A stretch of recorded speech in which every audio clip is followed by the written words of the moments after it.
ദൈവനാമത്തിന് മഹത്വം ഉണ്ടാകുമാറായിട്ട് ഒരു പുതിയ വർഷത്തിലേക്ക് നാം പ്രവേശിച്ചിരിക്കുകയാണ്. 2024 നമ്മുടെ ജീവിതത്തിൽ വളരെ അനുഗ്രഹമായിരിക്കുന്ന സന്ദർഭമായിരുന്നു. അനേക ദൈവദാസന്മാർക്ക് കടന്നു വന്ന അനേക സത്യങ്ങൾ നമ്മളോട് വിളിച്ചറിയിക്കുവാൻ തക്കവണ്ണം ദൈവത്തിന്റെ ആത്മാവിനാൽ സഹായകമായി തീർന്നു.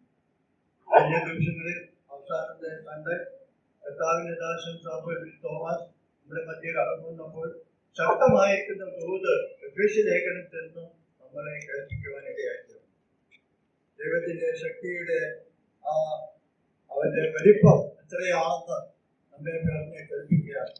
പുനരുദ്ധാനത്തിന്റെ ശക്തി, ദൈവം തന്റെ പുത്രനെ ഉയർപ്പിച്ച വലിയ പുനരുദ്ധാനത്തിന്റെ ശക്തി, അത് അനുഭവമാണ് നമുക്ക് നൽകിയിരിക്കുന്നത്. ആ ശക്തി നമ്മുടെ ജീവിതത്തിൽ അനുദിനം അനുഭവിച്ചുകൊണ്ട് അവന്റെ വിളിയാരുടെ ആശ എന്തെന്ന് മനസ്സിലാക്കിക്കൊണ്ട് കർത്താവിന് വേണ്ടി നിൽക്കുവാൻ നമ്മെ പ്രാപ്തരാക്കണം എന്ന തന്റെ വലിയ ശബ്ദത്തിൽ നമ്മെ കേൾപ്പിക്കുകയാണ്. ശക്തിയായിരിക്കുന്ന ദൂതായിരുന്നു നാം കേൾത്തത്. ജീവിതത്തിൽ അത് പ്രാവർത്തികമാക്കുവാൻ ദൈവത്തിന്റെ ആത്മാവ് നമ്മെ സഹായിക്കട്ടെ. പുതിയ വർഷത്തിലേക്ക് നാം പ്രവേശിച്ചിരിക്കുകയാണ്. പുതിയ കൃപകൾ നമുക്ക് ആവശ്യമാണ്.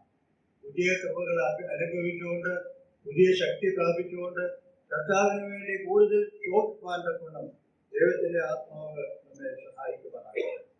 ഇന്ന് രാവിലെ ഞാൻ ഒരുമിച്ച് നിങ്ങളായി സംസാരിക്കുവാൻ ആഗ്രഹിക്കുന്നത് 2 പത്രോസിന്റെ ലേഖനത്തിൽ നിന്നും ചില ആശയങ്ങളാണ് പറയുവാനായി.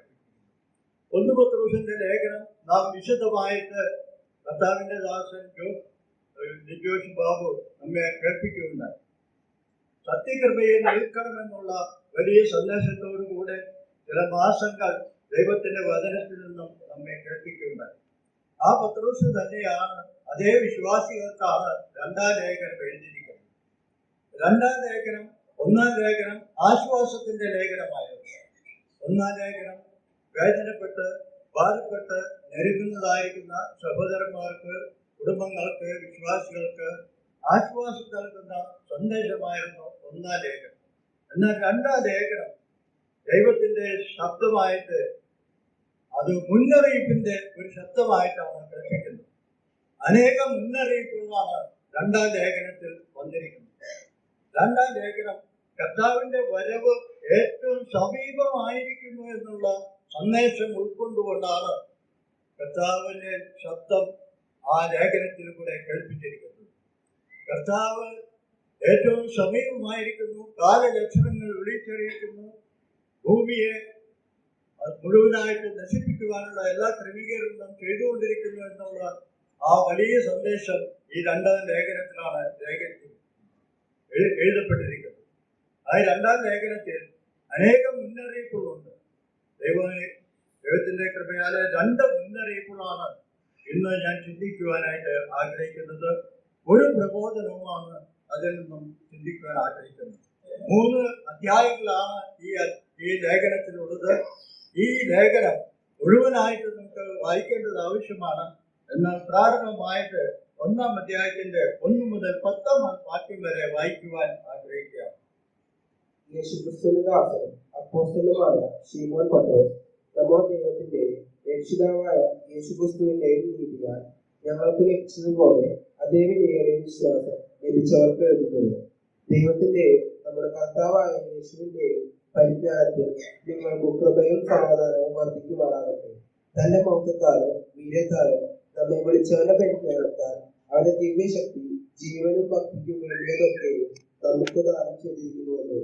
അവയാൽ അവൻ നമുക്ക് വിലയേറിയതും അതിമഹത്വവുമായ വാഗ്ദത്തങ്ങളും നൽകിയിരിക്കുന്നു. ഇവയാൽ നിങ്ങൾ ലോകത്തിൽ മോഹത്താലുള്ള നാശം വിട്ടൊഴിഞ്ഞിട്ട് ദിവ്യ സ്വഭാവത്തിന് കൂട്ടാളികളായി തീരുവാൻ ഇടവരുന്നു. അത് നിമിത്തം തന്നെ നിങ്ങൾ സകല ഉത്സാഹവും കഴിച്ച് നിങ്ങളുടെ വിശ്വാസത്തോട് വീര്യവും, വീര്യത്തോട് പരിജ്ഞാനവും, പരിജ്ഞാനത്തോട് ഇന്ദ്രിയജയവും, ഇന്ദ്രിയജയത്തോട് സ്ഥിരതയും, സ്ഥിരതയോട് ഭക്തിയും, ഭക്തിയോട് സഹോദരപ്രീതിയും, സഹോദരപ്രീതിയോട് സ്നേഹവും കൂട്ടിക്കൊള്ളും. ഇവ നിങ്ങൾക്കുണ്ടായി വർദ്ധിക്കുന്നുവെങ്കിൽ നിങ്ങൾ നമ്മുടെ കർത്താവായ യേശുക്രിസ്തുവിന്റെ പരിജ്ഞാനം സംബന്ധിച്ച് ഉത്സാഹമില്ലാത്തവരും നിഷ്ഫലന്മാരും ആയിരിക്കുകയില്ല. അവയില്ലാത്തവരോ കുരുടനത്രേ. അവൻ പ്രസൃഷ്ടിയുള്ളവരും തന്റെ മുമ്പിലത്തെ പാപങ്ങളുടെ ശുദ്ധീകരണം മറന്നവനും തന്നെ. അതുകൊണ്ട് സഹോദരന്മാരെ, നിങ്ങളുടെ വിളിയും തിരഞ്ഞെടുപ്പും ഉറപ്പാക്കുവാൻ അധികം ശ്രമിക്കും. ഇതിന് 3 പദപ്രയോഗങ്ങൾ നാം ശ്രദ്ധിക്കേണ്ടത് ആവശ്യമാണ്. അതിന്റെ 8-9 വാക്യങ്ങളിൽ വായിക്കുന്നത് പരിജ്ഞാനം സംബന്ധിച്ച് ഉത്സാഹമില്ലാത്തവരും, രണ്ടാമത്തെ പേര് നിഷ്ഫലന്മാരും ആയിരിക്കുകയില്ല. മറ്റൊരു വാക്ക് കുരുടൻ എന്നാണ്. ദൈവജനത്തിന് സംഭവിച്ചിരിക്കുന്ന വലിയൊരു വിപത്താണ് നാം വായിക്കുന്നത്.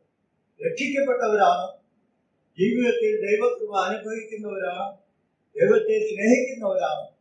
എന്നാൽ അവരുടെ ജീവിതത്തിൽ ഉണ്ടാകേണ്ടതായിരിക്കുന്ന ആത്മീയമായിരിക്കുന്ന ഉയർച്ച കാണാത്തത് കൊണ്ട് അപ്പോസ്തലൻ പറയുകയാണ് 3 വാക്ക്. എന്താണ് അവരെ വഹിക്കുന്നത്? പരിജ്ഞാനം സംബന്ധിച്ച് ഉത്സാഹമില്ലാത്തവർ, ദൈവിക കാര്യങ്ങളിൽ ഉത്സാഹമില്ലാത്തവർ. രണ്ടാമത് പറഞ്ഞിരിക്കുന്നത് നിഷ്ഫലന്മാർ. കർത്താവ് പറഞ്ഞു, എന്നെ വിട്ട് നിങ്ങൾക്ക് ഫലം കഴിക്കാൻ കഴിയുകയില്ല. നിഷ്ഫലന്മാരാണ് വിശ്വാസികൾ. മൂന്നാമത്തെ പറഞ്ഞിരിക്കുന്നത് കുരുടൻ. എന്താണ് കുരുടൻ എന്ന് പറഞ്ഞാൽ? വഴിയറിയാതിരിക്കുന്നവർ, ജീവിതത്തിൽ സത്യത്തെ മനസ്സിലാക്കാതിരിക്കുന്നവർ, ജീവിതത്തിൽ ദൈവജനത്തിന് സംഭവിച്ചിരിക്കുന്ന വലിയ അനുഭവത്തെ കുറിച്ചാണ് പറഞ്ഞിരിക്കുന്നത്. ഈ ലേഖനം എഴുതുമ്പോൾ കർത്താവിന്റെ കർത്താവ് ഭൂമിയിൽ നിന്നും കടന്നുപോയിട്ട് ചില വർഷങ്ങളായിട്ടുള്ളൂ, ഏകദേശം 10-40 വർഷങ്ങളെ ആയിട്ടുള്ളൂ. ആ സമയത്ത് വന്നിരിക്കുന്ന വിശ്വാസികളെ കുറിച്ച് പത്രോസ് കണ്ടതായിരിക്കുന്ന ദൈവജനത്തിന് കണ്ടിരിക്കുന്ന അനുഭവത്തെ കുറിച്ചാണ്.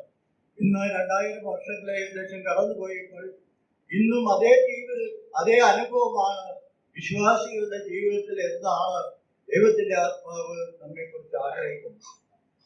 അതുകൊണ്ട് ജീവിതത്തിൽ വരുത്തേണ്ട വ്യത്യാസങ്ങളെ കുറിച്ചാണ് ദൈവജനം ശ്രദ്ധിക്കേണ്ടത്. അതിൽ പറഞ്ഞിരിക്കുന്ന 10-ാം വാക്യത്തിൽ പറഞ്ഞിരിക്കുന്ന സഹോദരന്മാരെ, നിങ്ങളുടെ വിളിയും തിരഞ്ഞെടുപ്പും ഉറപ്പാക്കുവാൻ അധികം ശ്രമിക്കും. നിങ്ങളുടെ വിളിയും തിരഞ്ഞെടുപ്പും അധികം ഉറപ്പാക്കുവാൻ ശ്രദ്ധിക്കും. നിങ്ങൾ രക്ഷിക്കപ്പെട്ടവരാണ്, നിങ്ങളുടെ ജീവിതത്തിൽ ദൈവകൃപ അനുഭവിച്ചവരാണ്, കർത്താവിന്റെ കൽപ്പന അനുസരിക്കുന്നവരാണ്, കർത്താവിനെ സ്നേഹിക്കുന്നവരാണ്, കർത്താവിന്റെ കൽപ്പന വേഷ ആചരിക്കുന്നവരാണ്. എന്നാൽ ജീവിതത്തിൽ വെളിപ്പെടുത്തേണ്ടതായിരിക്കുന്ന ഒരു അനുഭവങ്ങളും കർത്താവിന്റെ സന്നിധിയിൽ കാണപ്പെടുന്നില്ല എന്ന ചിന്തയാണ് ഈ ലേഖനത്തിൽ കൂടെ വെളിപ്പെടുത്തുന്നത്. യേശുക്രിസ്തു രക്ഷിതാവാണ് എന്ന് പലവട്ടം ആവർത്തിച്ച് ഈ ലേഖനത്തിൽ പറയുന്നതായി കാണുവാൻ കഴിയും. 1-ാം വാക്യത്തിലും അതിന്റെ 15-ാം വാക്യത്തിലും 2-ാം അധ്യായത്തിന്റെ 20-ാം വാക്യത്തിലും 3-ാം അധ്യായത്തിന്റെ 2, 12, 18 എന്നീ വാക്യങ്ങളിൽ രക്ഷിതാവായ ക്രിസ്തു എന്ന് പ്രത്യേകമായി രേഖപ്പെടുത്തിയിട്ടുണ്ട്. എന്താണ് അത് വെളിപ്പെടുത്തുന്നത്? കർത്താവ് ഒരിക്കൽ രക്ഷിതാവായി കടന്നു വന്നു എന്ന് മാത്രമല്ല, ഇന്നും രക്ഷിക്കുന്ന കർത്താവാണ്. അവൻ രക്ഷിതാവായിരിക്കുകയാണ്. അതുകൊണ്ട് ഈ ദൈവത്തിന്റെ വചനം കേട്ട് പാപമോചനം പ്രാപിച്ച് രക്ഷിക്കപ്പെട്ടിട്ടുണ്ടെങ്കിൽ ഇന്നും അവൻ രക്ഷിതാവാണ്. ആ രക്ഷിതാവിനെ കണ്ടെത്തണമെന്നാണ് ദൈവത്തിന്റെ ആത്മാവ് രേഖപ്പെടുത്തിയിരിക്കുന്നത്. ഒന്നാമത്തെ മുന്നറിയിപ്പ് എന്നുള്ളത് നാം വായിച്ചു. 1 മുതൽ 10 വരെയുള്ള വാക്യങ്ങളിൽ വായിക്കുന്നത് രക്ഷിക്കപ്പെട്ട വ്യക്തിയുടെ ജീവിതത്തിൽ അനുഭവിക്കുന്ന അനുഭവങ്ങളെ കുറിച്ച് വായിക്കുന്നുണ്ട്. ഒന്നാമത് പറഞ്ഞിരിക്കുന്നത് അവർ ദിവ്യ സ്വഭാവത്തിന് കൂട്ടാളികളായി തീരണം. അതാണ് നാം വായിക്കുന്നത്. ദൈവത്തിന്റെ അനുഭവങ്ങളാണ് നാം വായിക്കുന്നത്. അവരുടെ ജീവിതത്തിൽ രക്ഷിക്കപ്പെട്ടവരാണ്, നീതീകരണം പ്രാപിച്ചവരാണ്. ഈ അനുഭവങ്ങളൊക്കെ പറയുന്നുണ്ടെങ്കിലും ജീവിതത്തിൽ വെളിപ്പെടുത്തുവാൻ സാധിക്കില്ലായെങ്കിൽ അവരുടെ ജീവിതത്തെ പരിശോധിച്ച് നോക്കേണ്ടത് ആവശ്യമാണ്. നമ്മെ വിളിച്ചിരിക്കുന്നത് എബ്രായ ലേഖനത്തിൽ 3-ാം അധ്യായത്തിന്റെ 1-ാം വാക്യത്തിൽ വായിക്കുന്നത് സ്വർഗീയ വിളിക്ക് യോഹരിക്കാരെന്നാണ്. സ്വർഗീയമായ വിളിയാണ് നമുക്ക് ലഭിച്ചിരിക്കുന്നത്.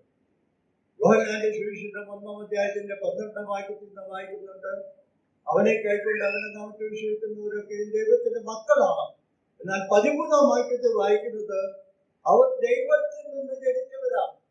അപ്പൊ ദൈവത്തിൽ നിന്ന് ജനിച്ചവരായതുകൊണ്ടാണ് യോഹന്നാന്റെ ലേഖനത്തിൽ വായിക്കുന്നത് കാണുമേൻ, നാം ദൈവമക്കൾ എന്ന് വിളിക്കപ്പെടുവാൻ പിതാവ് നൽകിയിരിക്കുന്ന വലിയ സ്നേഹത്തെ. അപ്പൊ ദൈവത്തിൽ നിന്ന് ജനിച്ചവരാണെങ്കിൽ ദൈവിക സ്വഭാവം നമ്മളിൽ വെളിപ്പെടേണ്ടത് ആവശ്യമാണ്. ദൈവിക സ്വഭാവം നമ്മളിലേക്ക് വെളിപ്പെടണമെങ്കിൽ ദൈവത്തിൽ നിന്ന് ജനിച്ച മക്കളുടേതായിരിക്കുന്ന അനുഭവമാണ്. ഈ അനുഭവം നമ്മുടെ ജീവിതത്തിൽ ഉണ്ടാകും. റോമലേഖനം 10-ാം അധ്യായത്തിൽ നാം വായിക്കുന്നത്, വിശ്വാസം കേൾവിയാലും കേൾവി ദൈവത്തിന്റെ വചനത്താലും വരുന്നു. ഈ ദൈവത്തിന്റെ വചനത്താലാണ് രക്ഷിക്കപ്പെടുന്നത്. രക്ഷിക്കപ്പെടുന്ന വ്യക്തികൾ ജീവിതത്തിൽ വ്യക്തമായിരിക്കുന്ന അനുഭവം വെളിപ്പെടുത്തുവാൻ കഴിവുള്ളവരായിത്തീരണം. വീണ്ടും ജനിച്ച അനുഭവം ഉണ്ടായിത്തീരണം. വീണ്ടും ജനിക്കുമ്പോൾ ഉണ്ടാകുന്ന അനുഭവത്തെക്കുറിച്ച് ദൈവവചനം പറയുന്നുണ്ട്. യോഹന്നാൻ സുവിശേഷത്തിൽ തന്നെ കർത്താവ് നിക്കോദോസിനോട് പറയുന്നുണ്ട്, പുതുതായി ജനിക്കണം. പുതുതായി ജനിക്കുന്ന അനുഭവം ഉണ്ടായെങ്കിൽ മാത്രമേ അവൻ സ്വർഗ്ഗരാജ്യത്തിൽ പ്രവേശിക്കാൻ കഴിയുകയുള്ളൂ. ഈ അനുഭവം നമ്മുടെ ജീവിതത്തിൽ ഉണ്ടായില്ല എങ്കിൽ വചനം ഹൃദയത്തിൽ പ്രവർത്തിക്കണം. ദൈവത്തിന്റെ ആത്മാവിന്റെ ശബ്ദം നമ്മുടെ ഹൃദയങ്ങളിൽ കേൾക്കണം. പാപബോധം ഉണ്ടാകണം. അതാണ് ദൈവം ആഗ്രഹിക്കുന്നത്. എന്താണ് പാപബോധം? ദൈവത്തിന്റെ ആത്മാവിന്റെ ശബ്ദം നമ്മുടെ ഹൃദയങ്ങളിൽ കേൾക്കണം. സുവിശേഷം 16-ാം അധ്യായത്തിൽ പരിശുദ്ധാത്മാവ് കടന്നു വന്നാൽ പ്രവർത്തിക്കുന്ന പ്രവർത്തനത്തെ കുറിച്ച് വ്യക്തമായിട്ട് പറഞ്ഞിട്ടുണ്ട്. എന്താണ് പറഞ്ഞിരിക്കുന്നത്? അവൻ വന്ന് പാപത്തെ കുറിച്ചും നീതിയെ കുറിച്ചും ന്യായവിധിയെ കുറിച്ചും മനുഷ്യർക്ക് ബോധം വരുത്തും. ദൈവത്തിന്റെ വചനം കേൾക്കുമ്പോൾ വിശ്വാസമായി അത് പരിണമിക്കുമെങ്കിൽ അത് ദൈവത്തിന്റെ പരിശുദ്ധാത്മാവിന്റെ പ്രവർത്തനം അവന്റെ ഹൃദയത്തിൽ നടക്കണം. ഹൃദയത്തിൽ നടക്കുമ്പോൾ സംഭവിക്കുന്ന കാര്യം, പാപബോധം പരിശുദ്ധാത്മാവ് നൽകും. ഇത് നൽകിയില്ലെങ്കിൽ അവന്റെ ജീവിതത്തിൽ വികാരം മാത്രമേ നടക്കുന്നുള്ളൂ. അവന്റെ ജീവിതത്തിൽ വീണ്ടും ജനനം നടക്കുവാൻ തക്കവണ്ണം അനുഭവമാകുന്ന പാപബോധം, കുറ്റബോധം അവന്റെ ഹൃദയത്തിൽ ഉണ്ടാകുന്നില്ല. രക്ഷിക്കപ്പെട്ടവരാണെന്ന് പറയുന്നെങ്കിലും പത്രോസിന്റെ 1-ാമത്തെ പ്രസംഗം അപ്പോസ്തല പ്രവൃത്തിയിൽ വായിക്കുന്നുണ്ട്. അവന്റെ പ്രസംഗത്താൽ അവരുടെ ഹൃദയങ്ങളിൽ കുത്തുകൊണ്ടു എന്നാണ് വായിക്കുന്നത്. എന്താണ് കുത്തുകൊണ്ടത്? അവരുടെ ജീവിതത്തിലെ പാപത്തെക്കുറിച്ച് അവരുടെ ജീവിതത്തിൽ കുത്തുകൊണ്ടപ്പോൾ ഞങ്ങൾ എന്ത് ചെയ്യണമെന്ന് ചോദിച്ചുകൊണ്ട് പത്രോസിന്റെ അടുക്കിലേക്ക് പുരുഷാരം കടന്നു വരികയാണ്. അന്ന് രക്ഷിക്കപ്പെട്ടവർ 3000 പേരാണ്. അവർ വാസ്തവമായി രക്ഷിക്കപ്പെട്ടവരായിരുന്നു. അവരാണ് ദൈവസഭയോട് ചേർക്കപ്പെട്ടവർ. ഇന്ന് സഭയിൽ ധാരാളം ആളുകളുണ്ട്. അവരുടെ ജീവിതത്തിൽ രക്ഷിക്കപ്പെട്ടവരാണെന്ന് സാക്ഷ്യം പറയുന്നുണ്ട്. സ്നാനപ്പെടുവാൻ തയ്യാറായി വന്നവരാണ്. എന്നാൽ പാപബോധം അവരുടെ ജീവിതത്തിൽ വന്നിട്ടില്ല എങ്കിൽ ദൈവത്തിന്റെ ആത്മാവിന്റെ പ്രവർത്തനം അവരിൽ നടക്കത്തില്ല. ലേഖനം 1-ാം അധ്യായത്തിന്റെ 14-ാം വാക്യത്തിൽ നാം വായിക്കുന്നുണ്ട്, പരിശുദ്ധാത്മാവിനാൽ മുദ്രയിടുന്ന അനുഭവം അവന്റെ ജീവിതത്തിൽ ഉണ്ടാകും. എപ്പോഴാണ് സംഭവിക്കുന്നത്?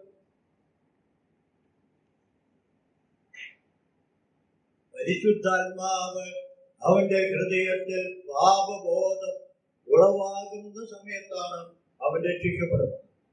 ആവശ്യപ്പെടുന്നത് രക്ഷിക്കാൻ വേണ്ടി ആഗ്രഹിക്കുമ്പോൾ അവന്റെ ദൈവത്തിന്റെ ആത്മാവിന്റെ ഹൃദയത്തിൽ പ്രവർത്തിക്കണം.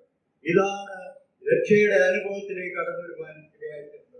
അതുകൊണ്ട് അപ്പോസ്തലനായ പത്രോസ് പറയുകയാണ്, നിങ്ങളുടെ വിളി ഉറപ്പാക്കണം, നിങ്ങളുടെ തിരഞ്ഞെടുപ്പ് ഉറപ്പാക്കണം. ഇല്ല എങ്കിൽ കർത്താവ് വരുമ്പോൾ കൈവിടപ്പെട്ടു പോകും. കർത്താവ് നിക്കോദോസിനോട് പറഞ്ഞു, പുതുതായി ജനിച്ചില്ല എങ്കിൽ സ്വർഗരാജ്യത്തിലേക്ക് പ്രവേശിക്കാൻ കഴിയുകയില്ല എന്ന് പറഞ്ഞപ്പോൾ അതിന് വ്യത്യാസം വരികയില്ല. അതുകൊണ്ട് എന്നെ കേൾക്കുന്ന പ്രിയമുള്ളവര്, ദൈവത്തിന്റെ വചനം കേട്ട് പാപബോധം ലഭിച്ച് പരിശുദ്ധാത്മാവിന്റെ പ്രവൃത്തി ഹൃദയത്തിൽ നടന്നില്ല എങ്കിൽ നിങ്ങളുടെ ഹൃദയം ദൈവത്തിന്റെ സന്നിധിയിൽ സമർപ്പിക്കുക.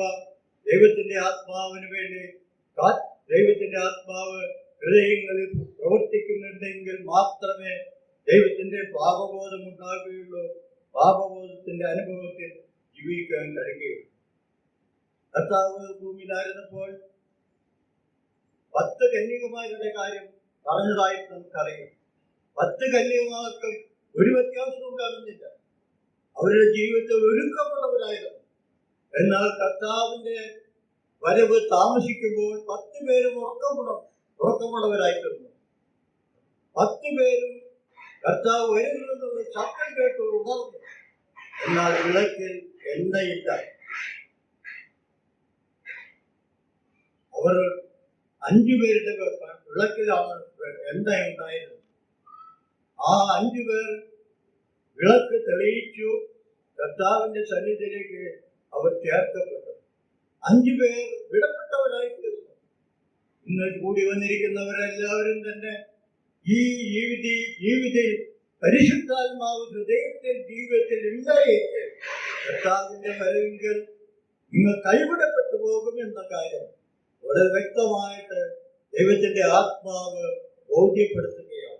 അതുകൊണ്ട് ദൈവജനമേ, നിങ്ങൾ രക്ഷിക്കപ്പെട്ടവരാണെങ്കിലും നിങ്ങളുടെ ജീവിതത്തിൽ പാപബോധം ഉണ്ടായിട്ടുണ്ടോ? നിങ്ങളുടെ ജീവിതത്തിൽ മാനസാന്തരത്തിന്റെ അനുഭവം ഉണ്ടായിട്ടുണ്ടോ?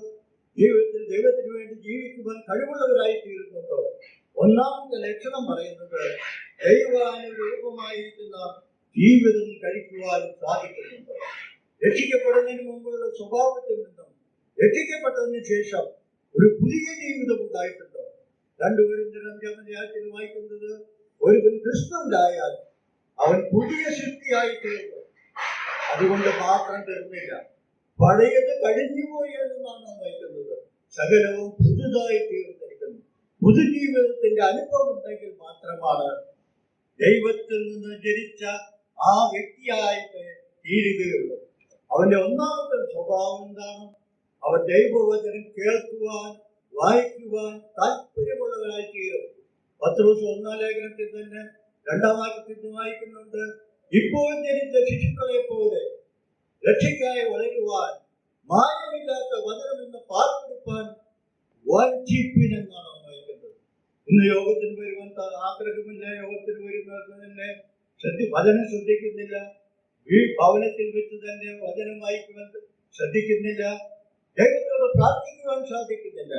ഇതൊക്കെയും വീണ്ടും ജനിച്ചവന്റെ അനുഭവമല്ല എന്ന കാര്യം ഓർത്തിരിക്കേണ്ടതാണ്.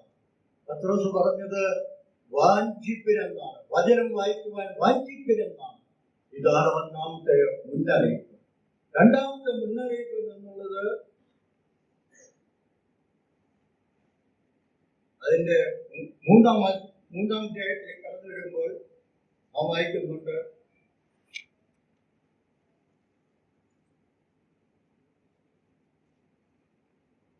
3-ാം അധ്യായത്തിന്റെ 8-9 വായിക്കുന്നു. എന്നാൽ പ്രിയമുള്ളവരെ, കർത്താവിന് ഒരു ദിവസം 1000 സംവത്സരം പോലെയും 1000 സംവത്സരം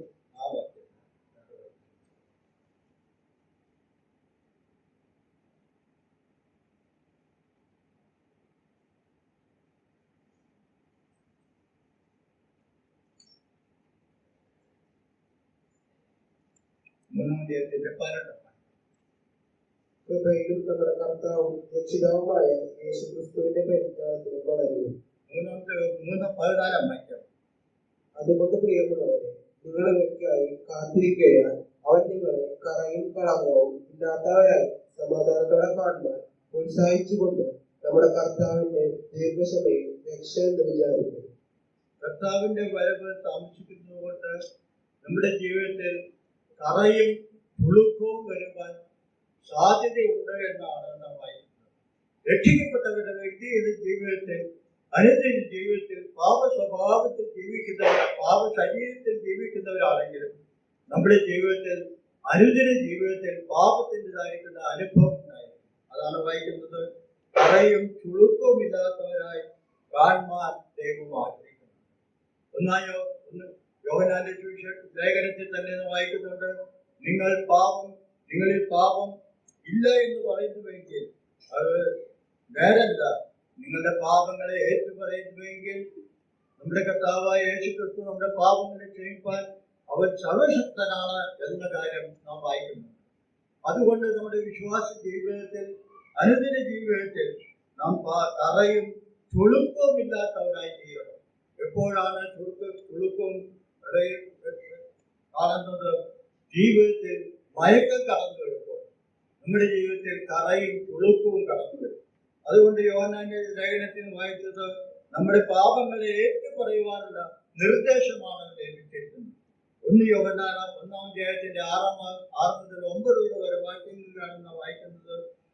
പാപങ്ങളെ ഏറ്റുപറയുന്നുവെങ്കിൽ അവൻ നമ്മളോട് ക്ഷമിപ്പാൻ സർവശക്തനായ കർത്താവുമായി നമുക്ക് വേണ്ടി ജീവിക്കുക. ദാവീദിന്റെ ജീവിതത്തിൽ പാപം കടന്നു വന്നു. എന്നാൽ ദാവീദ് ചെയ്തത് പാപത്തെ ഏറ്റുപറഞ്ഞു. പറയുന്നത് തകർന്നും മുറുകി വീട്ടുന്ന ഹൃദയത്തെ അവൻ നിരസിക്കുകയില്ല എന്ന് പറഞ്ഞുകൊണ്ട് അവൻ തന്റെ പാപത്തെ ഏറ്റുപറഞ്ഞപ്പോൾ രക്ഷയുടെ സന്തോഷം അവന്റെ ജീവിതത്തിൽ അനുഭവിക്കാൻ ഇടയായിത്തീർന്നു. അതുകൊണ്ട് പ്രിയ ദൈവജനമേ, നാം പാപമുള്ള ശരീരത്തിലാണ് ജീവിക്കുന്നത്. കർത്താവിന്റെ വീണ്ടെടുപ്പ് വരെയും നാം നമ്മുടെ ജീവിതത്തിൽ വ്യത്യാസം വന്നിട്ടില്ല. രക്ഷിക്കപ്പെട്ടവരാണെങ്കിലും നമ്മുടെ ജീവിതത്തിൽ പാപത്തിന്റെ സ്വഭാവം ഉണ്ടെങ്കിൽ പാപത്തെ ഏറ്റുപറഞ്ഞ് അനുദിന ജീവിതത്തിൽ ദൈവത്തോട് നിരപ്പിടിച്ചവരായി, സമാധാനമുള്ളവരായി, സന്തോഷമുള്ളവരായി, ദൈവത്തിന്റെ സന്നിധിയിൽ വിശുദ്ധരായി കാണപ്പെടുവാൻ ദൈവത്തിന്റെ ആത്മാവ് നമ്മളോട് ബുദ്ധി ഉപദേശിക്കുകയാണ്. രണ്ടാമത്തെ നിർദ്ദേശം അതാണ്. മൂന്നാമത് പറഞ്ഞിരിക്കുന്നത് പ്രബോധനമാണ്. ആ പ്രബോധനം അവസാനത്തെ വാക്യത്തിലാണ് നാം വായിക്കുന്നത്. 18-ാം വാക്യത്തിൽ സൂക്ഷിച്ചുകൊള്ളും, കൃപയിലും നമ്മുടെ കർത്താവും രക്ഷിതാവുമായ യേശുക്രിസ്തുവിന്റെ പരിജ്ഞാനത്തിലും വളരുക. അവനിപ്പോഴും എന്നേക്കും മഹത്വം ആകും. കർത്താവിന്റെ കൃപയിലും ദൈവിക പരിജ്ഞാനത്തിലും വളരണമെന്നാണ് ദൈവത്തിന്റെ ആത്മാവ് നമ്മെ പ്രബോധിപ്പിക്കുന്നത്. വളരുന്ന ഒരു വിശ്വാസിയാണ് ദൈവം ആഗ്രഹിക്കുന്നത്. നമ്മുടെ കുഞ്ഞുങ്ങളെ സംബന്ധിച്ചും കുഞ്ഞുങ്ങൾ വളർന്നില്ല എങ്കിൽ നമുക്ക് പ്രയാസം ഉണ്ടായിരിക്കും. എന്താണ് രോഗമെന്ന് നാം മനസ്സിലാക്കേണ്ടത്. അതുകൊണ്ട് നാം വായിക്കുന്നത് കൃപയിൽ വളരണമെന്നാണ്. എന്താണ് കൃപയിൽ വളരുക എന്ന് പറഞ്ഞാൽ, ഒരു വിശ്വാസി കൃപയാലല്ലോ നിങ്ങൾ വിശ്വാസം മൂലം രക്ഷിക്കപ്പെട്ടിരിക്കുന്നത്. ആ രക്ഷിക്കപ്പെട്ട ദൈവകൃപ നമ്മുടെ ജീവിതത്തിൽ അത് വർദ്ധിച്ച് വരണം. റോമാലേഖനം 5-ാം അധ്യായത്തിന്റെ 1-ാം വാക്യത്തിൽ നാം വായിക്കുന്നുണ്ട്, നാം നിൽക്കുന്ന ഈ കൃപയിലേക്ക് നമുക്ക് അവൻ മൂലം വിശ്വാസ പ്രവേശനവും ലഭിച്ചിരിക്കുന്നു. നാം ദൈവത്തിന്റെ പ്രത്യാശയിൽ പ്രശംസിക്കുന്നു. നാം നിൽക്കുന്ന കൃപയുടെ മഹത്വം എന്ന് പറഞ്ഞാൽ പാപമോചനം പ്രാപിച്ചവരായി, നീതീകരണം പ്രാപിച്ചവരായി, ദൈവത്തിന്റെ കൃപ ലഭിച്ചവരായി, ദൈവിക സന്തോഷം അനുഭവിച്ചവരായി ദൈവസന്നിധിയിൽ നിൽക്കുന്ന അനുഭവത്തെ കുറിച്ചാണ് നാം നിൽക്കുന്ന കൃപ എന്ന് നാം വായിക്കുന്നത്. ആ നിൽക്കുന്ന കൃപയിൽ നിന്നുകൊണ്ട് നാം ആയിരുന്ന സ്ഥാനത്തെ കുറിച്ച് നാം വായിക്കുന്നുണ്ട്. റോമലേഖനം 5-ാം അധ്യായത്തിന്റെ ഭാഗങ്ങളിൽ വായിക്കുമ്പോൾ ഒരിക്കൽ നാം പാപികളായിരുന്നു, ഒരിക്കൽ നമ്മൾ അഭക്തരായിരുന്നു, ഒരിക്കൽ നമ്മൾ ദൈവത്തോട് ശത്രുക്കളായിരുന്നു. അപ്പോൾ ക്രിസ്തു തക്ക സമയത്ത് അഭക്തത്വത്തിന്റെ പരിചിതനാണ് നമ്മൾ ഈ കൃപയിലേക്ക് വളർന്നു വരുവാനും ഈ കൃപയിൽ നിൽക്കുവാനും ഇടയാക്കിയത്. എന്നാൽ ആ കൃപയിൽ നാം വളരേണ്ടത് ആവശ്യമാണ്. ആ കൃപയിൽ വളരുക എന്ന് പറഞ്ഞാൽ ദൈവിക പരിജ്ഞാനത്തിൽ വളരുക എന്നാണ്. ദൈവത്തിന്റെ വചനത്താൽ, ദൈവത്തിന്റെ ആത്മാവിന്റെ സഹായത്താൽ നമ്മുടെ ജീവിതത്തിൽ വളരുവാനാണ് നമ്മെ കുറിച്ച് ദൈവം ആഗ്രഹിക്കുന്നത്. അതുകൊണ്ട് പത്രോസ് പറയുകയാണ്, കൃപയിൽ വളരണം, പരിജ്ഞാനത്തിൽ വളരണം. അതാണ്. എങ്ങനെയാണ് പരിജ്ഞാനത്തിൽ വളരുക? ദൈവവചനത്താൽ അഭ്യാസം പ്രാപിച്ചവരായി, വചനത്തിന്റെ പരിജ്ഞാനത്താൽ നാം വളരുന്നുവെങ്കിൽ ദൈവത്തിന് മുമ്പാകെ നാം പരിജ്ഞാനത്തിൽ വളർന്നവരായി തീരുവാൻ കഴിയും. യേശു കർത്താവ് ഈ ഭൂമിയിൽ കടന്നു വന്നപ്പോൾ, തന്റെ ശുശ്രൂഷ ആരംഭിച്ചപ്പോൾ, താൻ ആരംഭിക്കുന്നതിന് മുമ്പേ 30 വയസ്സ് കഴിഞ്ഞപ്പോൾ തന്റെ ശുശ്രൂഷ ആരംഭിച്ചെന്ന് വായിക്കുന്നുണ്ട്. താൻ മരുഭൂമിയിൽ പരീക്ഷണത്തിന് വേണ്ടി പിശാച് കൊണ്ടുപോയപ്പോൾ പിശാച് അവനെ പരീക്ഷിച്ചതായി വായിക്കുന്നു. എന്നാൽ ദൈവത്തിന്റെ ആത്മാവ് അവനെ നടത്തിക്കൊണ്ടിരുന്നു. എന്നാൽ നാം വായിക്കുന്നത് ലൂക്കോസിന്റെ സുവിശേഷം 2-ാം അധ്യായത്തിന്റെ 40-ാം വാക്യത്തിലേക്ക് വായിക്കുന്നു, ആത്മാവിൽ ബലപ്പെട്ടു പോകും, ദൈവകൃപയിൽ അവന്റെ ഉണ്ടായിരുന്നു. ദൈവത്തിന്റെ ആത്മാവ് അവനിൽ ഉണ്ടായിരുന്നു, ദൈവകൃപയും ഉണ്ടായിരുന്നു, ദൈവിക പരിജ്ഞാനം ഉണ്ടായിരുന്നു. അതുകൊണ്ട് പിശാചിന്റെ തന്ത്രങ്ങളെ, പിശാചിന്റെ പരീക്ഷകളെ അവൻ വിജയിക്കുവാൻ തക്കണം ദൈവവചനത്താൽ തന്നെയാണ് അവൻ വിജയിക്കുവാൻ ഇടയാക്കിയത്. ഇതാണ് നമുക്ക് തന്നിരിക്കുന്ന മാതൃക. നമ്മുടെ ജീവിതത്തിൽ ഈ ലോകത്തിൽ ജീവിക്കുമ്പോൾ ഒരുപാട് പരീക്ഷകൾ നമ്മുടെ ജീവിതത്തിൽ ഉണ്ടാകും.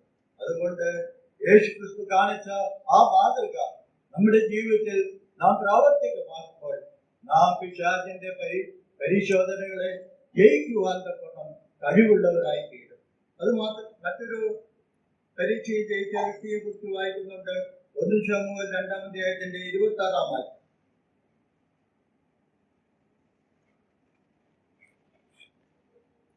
ശമൂവേൽ വളരുന്തോറും യഹോവയ്ക്കും മനുഷ്യർക്കും പ്രീതിയുള്ളവരായി മാറുന്നു. ശമൂവേൽ ബാലനെ കുറിച്ച് വായിക്കുന്നത് യഹോവയ്ക്കും മനുഷ്യർക്കും പ്രീതിയുള്ളവനായി വളർന്നു.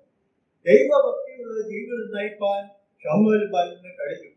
അവൻ ചെന്ന് ഇരിക്കുന്നത് ഏലിയുടെ മക്കളുടെ കൂടെയാണ്. ഏലിയുടെ മക്കൾ സകലവിധമായിരിക്കുന്ന ദോഷവും ചെയ്യുന്നവരായിരുന്നു. എന്നാൽ അതിന്റെ മധ്യത്തിൽ അവന്റെ ഭക്തി മുറുകെ പിടിച്ചുകൊണ്ട് ഒരു വേർപെട്ട ജീവിതം നയിക്കുവാൻ ഇടയായി തീർന്നു. ഏലിയുടെ മക്കൾ പാപത്തിൽ ജീവിച്ചപ്പോൾ ശമൂവേൽ ബാലൻ ദൈവത്തിന് പ്രയോജനമുള്ളവരായി, ദൈവത്തിന് കൊള്ളാകുന്നവരായി, ദൈവത്തിന്റെ മുമ്പാകെ നല്ല സാക്ഷ്യമുള്ളവരായി ജീവിക്കുവാൻ ഇടയായി തീർന്നു.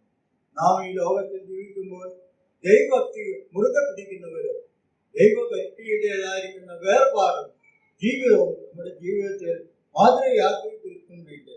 ദൈവിക പരിജ്ഞാനത്തിൽ ജീവിക്കുവാൻ ഇടയായി തീർന്നു. അപ്പോസ്തലനായിരിക്കുന്ന പൗലോസ് ശൗല എന്ന പേരിന് അറിയപ്പെടുന്നവർ ഹിമാലയന്റെ പാഠപീഠത്തെ പഠിച്ചവരായിരുന്നു. എന്നാൽ ദൈവജനത്തെ ഉപദ്രവിക്കുന്നവരായിരുന്നു. എന്നാൽ ദൈവത്തിന്റെ ആത്മാവ് അവനെ പിടിച്ചപ്പോൾ അവന്റെ ജീവിതത്തിൽ ഉണ്ടായ മാനസാന്തരം അവന്റെ ജീവിതത്തിൽ വലിയൊരു വ്യത്യാസം കടന്നു വന്നു. എന്താണ് വ്യത്യാസം? യേശുക്രിസ്തു ദൈവപുത്രനാണെന്ന് തന്നെയാണെന്ന് അവന് വെളിപ്പെടുത്തുവാൻ കഴിവുള്ളതായിത്തീർന്നു. അവന്റെ ജീവിതത്തിൽ ദൈവവുമായിരിക്കുന്ന ബന്ധം അവനെ വലിയവനാക്കി തീർത്തു. ഇതാണ് നമ്മുടെ ജീവിതത്തിലും അനുഭവമാക്കി തീർക്കുന്നത്. അതുകൊണ്ട് പ്രിയ ദൈവജനമേ, ഈ ലോകത്തിൽ നാം ജീവിക്കുമ്പോൾ കർത്താവിന് വേണ്ടി ജീവിക്കുവാൻ നാം കഴിവുള്ളവരായി, ദൈവത്തിന് വേണ്ടി നിൽക്കുവാൻ പ്രാപ്തിയുള്ളവരായി തീരുന്നെങ്കിൽ ദൈവവചനത്തിന്റെ പരിജ്ഞാനം നമ്മുടെ ജീവിതത്തിൽ കടന്നു വരണം. നാം ദൈവകൃപയിൽ വളർന്നു വരണം. അങ്ങനെ ജീവിക്കുമെങ്കിൽ ഈ ലോകത്തിൽ നാം മാതൃകയുള്ളവരായി ദൈവത്തിന് പ്രസാദമുള്ള ജീവിതം നയിപ്പാൻ ഇടയായി തീരും. നമ്മുടെ ജീവിതത്തിൽ ഈ മാതൃകകൾ പിന്തുടരുവാൻ ദൈവം നമ്മെ സഹായിക്കുവാനാകുന്നത്. ഇതുവരെ നാം ചിന്തിച്ചത് 2 മുന്നറിയിപ്പും ഒരു പ്രബോധനമാണ്. ഒന്നാമത്തെ മുന്നറിയിപ്പ്, നിങ്ങളുടെ വിളിയും തിരഞ്ഞെടുപ്പും അധികം ശ്രദ്ധിച്ചുകൊള്ളു. 2 കൊരിന്ത്യർ 15-ാം അധ്യായത്തിലും അപ്പോസ്തലനായിരിക്കുന്ന പൗലോസും ഇതേ സത്യം തന്നെയാണ് വിളിച്ചറിയിക്കുന്നത്. നിങ്ങൾ വിശ്വാസത്തിൽ ഇരിക്കുന്നുവോ എന്ന് നിങ്ങളെ തന്നെ ചോദ്യം ചെയ്യുക. എങ്കിൽ മാത്രമേ നിങ്ങളുടെ ജീവിതത്തിൽ, വിശ്വാസ ജീവിതത്തിൽ മുൻപോട്ട് പോകുവാൻ കഴിയുകയുള്ളൂ. പത്രോസ് പറയുകയാണ്, നിങ്ങളുടെ ജീവിതത്തിൽ കുരുടനായി ജീവിക്കാൻ പാടില്ല. ദൈവിക പരിജ്ഞാനത്തിൽ വളർന്നു വരണം, ദൈവത്തോടുള്ള ഭക്തി വളർന്നു വരണം. എന്നാൽ മാത്രമാണ് രക്ഷിക്കപ്പെട്ടവരാണെന്നും ദൈവത്തിന് വേണ്ടി കൊള്ളാകുന്നവരാണെന്നും വെളിപ്പെടുത്തുവാൻ കഴിയുകയുള്ളൂ. വിശ്വാസിയുടെ ജീവിതത്തിൽ, ദൈനംദിന ജീവിതത്തിൽ കുറവുകൾ വരുവാം. എന്നാൽ ഏറ്റുപറഞ്ഞ് ഉപേക്ഷിച്ച് ദൈവത്തിന് മുമ്പാകെ നിരപ്പിൽ വെച്ച് ദൈവത്തിന് മുമ്പാകെ ജീവിതം സമർപ്പിച്ചുകൊണ്ട് ജീവിപ്പാൻ ദൈവത്തിന്റെ ആത്മാവ് നമ്മെ സഹായിക്കട്ടെ. കർത്താവിന്റെ വരവ് ഏറ്റവും സമീപമായിരിക്കാം. കർത്താവ് വരുമെന്നുള്ള കാര്യം അത് വെറുതെ പറയുന്നതല്ല. കർത്താവിന്റെ വരവ് ഏറ്റവും സമീപമായിരിക്കുന്നുണ്ട്. കർത്താവിന്റെ വരവെങ്കിൽ എടുത്തുകൊള്ളുവാൻ തക്കവണ്ണം മതിയായ കൃപ ലഭിച്ചവരായി, ഒരുക്കമുള്ളവരായി, ഉറപ്പുള്ളവരായി തീരുവാൻ ദൈവത്തിന്റെ ആത്മാവ് കേട്ട വചനങ്ങളാൽ നമ്മളെ സഹായിക്കട്ടെ എന്ന് പറഞ്ഞുകൊണ്ട് ഞാൻ എന്റെ വാക്കുകൾ ചുരുക്കുന്നു. ദൈവം നമ്മെ സഹായിക്കുമാറാണ്.